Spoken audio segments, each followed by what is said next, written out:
Hello friends, welcome back to the channel. तो आज इस वीडियो में हम बात करने वाले हैं म्यूज़िक थ्योरी के बारे में। तो ये पूरा कोर्स लेके आ रहा हूँ मैं आपके लिए। बैक टू बैक वीडियो आएगी, कम से कम 8-10 वीडियो आएगी। तो इसमें जो लोग ऐसा बोल रहे थे कि हमारे को म्यूज़िक थ्योरी में प्रॉब्लम आती है, मेलोडी बनाने में कॉर्ड्स वगैरह फाइंड आउट नहीं होती, और किस तरह कॉर्ड्स लगती है, किस तरह उनके नाम होते हैं, इंटरवल वगैरह क्या होते हैं, तो ये पूरा कोर्स आपके लिए मैं लेके आऊँ, फ्री में लेके आऊँ। तो पूरा एक प्लेलिस्ट होगी, पूरा आपको 8-10 वीडियो इसमें मिलने वाली, और क्लियरली इसमें मैं बताने वाला हूँ किस तरह बैक टू बैक एक एक लेसन आएगा, एक एक लेक्चर आएगा। उस सब लेक्चर क्लियरली आपको एक एक चीज़ के बारे में पूरा क्लियरली डाउट्स जो भी आपके पूरा ख़त्म होने वाले हैं इस पूरे कोर्स में। तो आज पहला लेसन है। तो इस लेसन में मैं बात करने वाला हूँ नोट्स के बारे में, कितने नोट्स होते हैं, कितने सुर होते हैं, क्या क्या उनके नाम होते हैं, और क्या क्या उनको हम इंडियन क्लासिकल में भी किस तरह से उसको आइडेंटिफाई करते हैं। तो बातें कम काम ज़्यादा, चलिए फिर शुरू करते हैं। तो सबसे पहले मैं कोई भी इंस्ट्रूमेंटल, यहाँ पर मैंने एफ एल की ले रखा है, तो एफ एल की मैं ले लेता हूँ। और यहाँ से एक ये वाला उंगली वाला निशान है, ठीक है, तो जिससे आप वोट देते हो, इसको हम क्लिक कर लेंगे तो इस तरह का आप टाइपिंग कीबोर्ड आपके पास इस तरह से आ जाएगा। तो यहाँ पर मैं पहले नोट्स के बारे में आइडेंटिफाई करूँगा, ये पहला लेक्चर है, और इसके बाद बाकी चीज़ें लेक्चर में सारा डाउट आपको क्लियर होगा। तो मैं पूरी लंबी वीडियो इसलिए नहीं बना रहा ताकि बहुत ही ज़्यादा लंबी वीडियो हो जाती है तो आप पूरी वीडियो देखते नहीं हो, फिर आप बीच में छोड़ के चले जाते हो, फिर उतना बोरिंग भी हो जाता। तो मैं शॉर्ट शॉर्ट वीडियो बना रहा हूँ, 10 एक लेक्चर लाऊंगा, छोटे छोटे लाऊंगा, और आपको पूरा डाउट क्लियर हो जाएगा। जो आपकी म्यूज़िक थ्योरी की नॉलेज है वो अच्छी हो जाएंगी, और अच्छी मेलोडी और अच्छे कॉर्ड्स आप बिल्ड कर पाओगे। तो आज की इस वीडियो हम नोट के बारे में बात करते हैं, कितने सुर होते हैं, तो उसको हम आइडेंटिफाई करेंगे, और क्या क्या उनके नाम होते हैं। तो आपको इस तरह का पियानो आपने देखा ही होगा, तो यहाँ भी ये सेम चीज़ है, और किस तरह से उसके नाम होते हैं वो भी आपको बेसिकली आपको जो, तो आप जिनको पता है उनको तो पता ही होगा। तो काफ़ी लोग मेरे पास नए हैं, उनको नहीं पता, तो इसलिए मैं सोच रहा था दोबारा से एक बार करें, दोबारा से एक म्यूज़िक थ्योरी पे ट्यूटोरियल लाए। मैंने म्यूज़िक थ्योरी पे कोई ट्यूटोरियल नहीं लाया, ना कोई लेक्चर बनाए है। 220 वीडियो में सिर्फ मिक्सिंग मास्टरिंग बीट मेकिंग बहुत हो चुका है। तो मेन चीज़ है म्यूज़िक थ्योरी, जो जिससे स्टार्ट करते हैं वो बताए नहीं है। तो म्यूज़िक थ्योरी पे पूरा कोर्स आ गया है फ्री में, ठीक है, आप फ्री में इंजॉय कर सकते हो, पूरा सीख सकते हो बिना किसी फ़ी के। तो सबसे पहले इसका नाम, आज नोट्स के बारे में बात करते हैं। तो नोट्स के नाम आपको पता होता है, यहाँ से सी से शुरू होता है, तो आपको पता है सी से शुरू होता है, C D E F G A B, ठीक है, इस तरह से ख़त्म हो जाता है। सी से जो इंग्लिश कीबोर्ड है उसका नाम सी से होता है, जो पहली वाइट की होती है, ये दो काले के साथ जो यहाँ से शुरू होता है अपना कीबोर्ड। तो ऊपर तक कितने भी की हो आपके पास हो सकते हैं, 49 की हो सकते हैं, 36 की हो सकते हैं, 22 की, 24 की, अपने अपने कीबोर्ड अपने अपने हिसाब से होते हैं। पियानो अलग होता है, 69 तक होता है। तो शुरू कहाँ से होता है, यहाँ से शुरू होता है सी से, ठीक है। इसका नाम होता है सी डी, जैसे कि आपको यहाँ भी दिखाया गया, C D E F G A B, वापस बी पर शुरू हो जाता है। तो इंडियन क्लासिकल पे हम इसको अलग तरीके से बुलाते हैं, इसको हम नी भी बोल सकते हैं, ठीक है, नी बोल सकते हैं, अलग अलग तरीके से बताते हैं। पर यहाँ पर इंग्लिश वे में आपको समझाऊंगा, क्योंकि आपने एफएल में ही प्रोग्राम करना है, ना कि प्ले करना है, ठीक है। तो यहाँ पर ये आपके नाम्स हो गए कितने, और सुर कितने होते हैं, टोटल नोट्स होते हैं जो, ठीक है, वो होते हैं 12 नोट्स होते हैं। कितने, 12 नोट्स की बात होती है। पर एक वाइट नोट आपने गिनने, वाइट कितने होते हैं आपके पास, 1 2 3 4 5 6 7, 7 वाइट।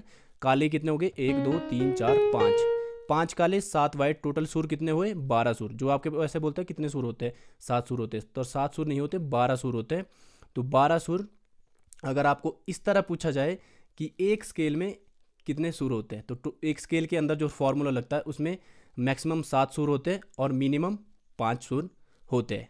क्लियर, तो ये क्लियर हो चुका है। तो इसके नाम भी क्लियर हो चुके हैं। अब आपको इसके नाम, एक होता है सी शार्प, आपने सुना होगा, ठीक है, जिनको नहीं पता, जो नए नए हैं, सी शार्प और फ्लैट्स आपने सुने होंगे। तो किस तरह उसको आइडेंटिफाई करते हैं और कौन कौन से के शार्प नोट होते हैं।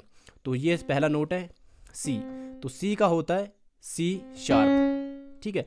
इसको अब इंडियन क्लासिकल में हम बताएं तो इसको काला बोलते, ठीक है। जो काला नोट है, अगर आप हारमोनियम वगैरह सीखते हो तो वहाँ पर बताया जाएगा आपको पहला काला, कहीं आपने सुना होगा पहला काला। कोई बोलता है सिंगल स्टेज पर आता है पहला काला, 2 या फिर 5वां काला शुरू करो, चौथा काला। तो ये होता है पहला काला, पहला काला, दूसरा काला, तीसरा काला, चौथा काला या 5वां काला। 5 काले इसको काले के नाम से बोलते हैं, तो बाकी वाइट्स हो गए, ठीक है। तो शार्प की यहाँ पर बात हो रही, तो किस किस नोट का शार्प आपको मिलेगा और फ्लैट किस तरह उसको आइडेंटिफाई करे। तो सी होता है, तो सी के साथ वाला एक सुर होता है, सी के साथ ही एक सुर, अगर हम अगला गिनेंगे तो उसको बोलते हैं जो काला नोट होता है, ठीक है। सी का काला होगा तो ये ऊपर वाला, इसको बोलेंगे सी शार्प, सी हैश की तरह इसको लिखते आप हिंट पैनल में भी देख सकते हो। तो डी का होता है डी शार्प, ठीक है। ई का कोई फ्लैट नहीं होता, कई लोग बोलते हैं ई का फ्लैट, ई का शार्प बोलते हैं ना, ई का शार्प, सॉरी ई का शार्प बोलते कोई एफ होता है, तो ये कई इस तरह से भी काउंट करते हैं, पर ई का कोई शार्प नहीं होता। एफ का होता है एफ शार्प, जी का होता है जी शार्प, ए का होता है ए शार्प, बी का कोई शार्प नहीं होता। क्लियर, यहाँ पर शार्प्स आपके पास क्लियर हो गए। तो सी का सी शार्प, डी का डी शार्प, ई का कोई शार्प नहीं, एफ का एफ शार्प, जी का जी शार्प, ए का ए शार्प। तो ये मतलब ये है कि जो सी के साथ वाला काला नोट है उसको हम शार्प बोलेंगे, एक नोट आगे। ठीक है, अगला नोट डी का अगला नोट होगा डी शार्प, ई का अगला नोट एफ, एफ का अगला नोट एफ शार्प, जी का जी शार्प, ए का ए शार्प और बी का कोई शार्प नहीं। यहाँ पर क्लियर हो गया।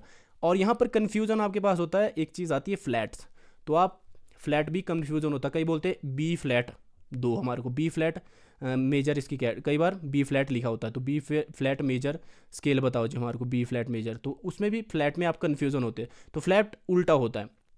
अगर आप कोई आपसे पूछे कि बी फ्लैट मेजर कॉर्ड पकड़ो, ठीक है, बी फ्लैट मेजर, तो आपको क्या होगा, उल्टा होगा उसका। हम ऊपर की ओर नोट काउंट कर रहे थे, तो यहाँ पर फ्लैट की बात होती है, तो नीचे की ओर नोट के बारे में बात हो रही है। फ्लैट मतलब नीचे वाला नोट, शार्प ऊपर वाला नोट, फ्लैट नीचे वाला नोट।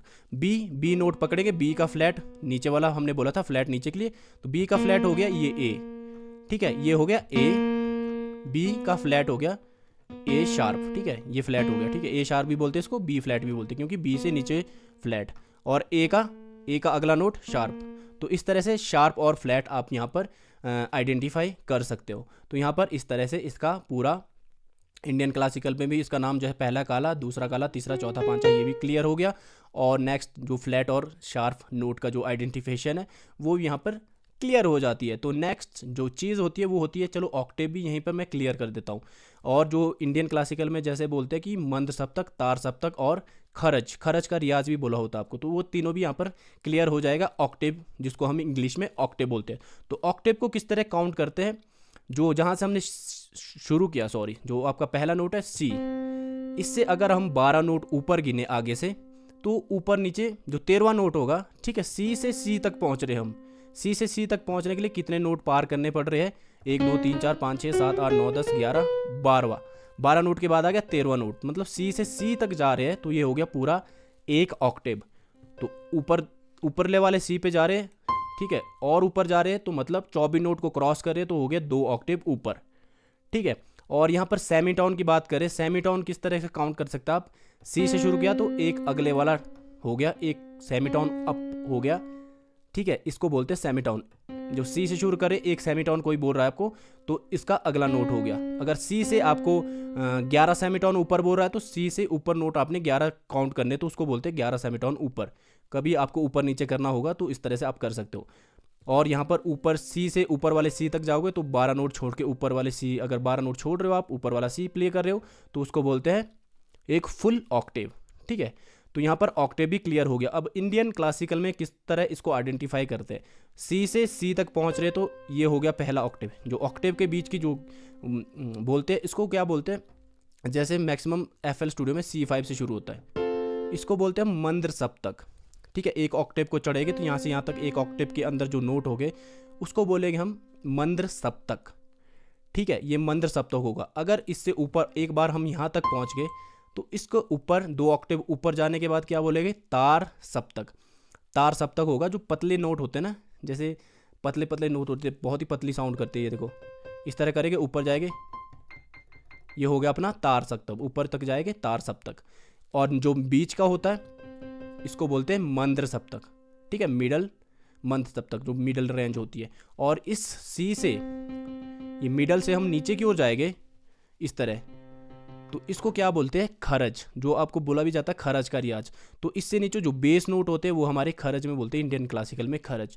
तो यहाँ पर इस तरह से आप नोट को आइडेंटिफाई, आपको क्लियर हो गया हो ना, जैसे जैसे मैंने आपको यहाँ पर बता दिया। तो सबसे पहले यही आपको पूरा क्लियर होना चाहिए, कितने नोट्स होते हैं और ऑक्टेव क्या होते हैं, और आपका जो तार सप्तक जो बोलते हैं, तार सप्तक ऑक्टेव बोलते हैं जिसको हम इंग्लिश में, तो इंडियन क्लासिकल में किस तरह आइडेंटिफाई करते हैं, और नोट के नाम वगैरह फ्लैट और शार्प से आपको यहाँ पर क्लियर हो गए होंगे, जिनको नहीं पता था म्यूज़िक थ्योरी के बारे में। तो ये पहला लेसन था, तो यहाँ पर जो नोट्स के बारे में नाम वगैरह सारा कुछ हमने क्लियर कर लिया। नेक्स्ट लेसन अब चलेंगे, जो 12 नोट हमने गिने, तो 12 नोट में स्केल कैसे फाइंड आउट करते हैं, स्केल के नोट कैसे, सात सुर कैसे हम फाइंड आउट करते हैं, फार्मूला कौन सा होता है मेजर स्केल का और माइनर स्केल का, और कॉर्ड्स वगैरह कैसे बनेंगे, आगे लेक्चर आएगी। तो कंटिन्यू लेक्चर आ रही है, फुल कोर्स लेके आओ, वो भी फ्री में। तो डिटेल में बताऊंगा नेक्स्ट टाइम से, कोई दिक्कत नहीं आने वाली आपको। तो सोच समझ के मैंने लाया, क्योंकि बहुत सारी वीडियो हो चुकी थी मिक्सिंग मास्टरिंग बीट मेकिंग पे, तो अब मैंने म्यूज़िक थ्योरी पे 2-3 वीडियो बनाई थी, अब डिटेल में मैं पूरा एक कोर्स लेके आया हूँ। तो जैसे आप पिछली वीडियो को सपोर्ट दे रहे थे, आई होप इस वीडियो को भी पूरा सपोर्ट दोगे और कमेंट में अपना प्यार दिखाओगे। जहाँ आपको गलत भी लग रहा है, कहीं मैं गलत भी हो जाता हूँ कई बार, तो अभी आप कमेंट में बोल सकते हो, मैं बुरा नहीं मानूंगा, उसको गलती को सुधारूंगा। तो आई होप आपको ये क्लियर कॉन्सेप्ट हो गया होगा। तो नेक्स्ट चीज़ मिलते हैं, नेक्स्ट वीडियो में मिलते हैं, किस तरह आप स्केल वगैरह और फार्मूला फाइंड आउट करते हैं। तो इस वीडियो में इतना ही, मिलते हैं नेक्स्ट वीडियो में, तब तक के लिए स्टे ट्यून।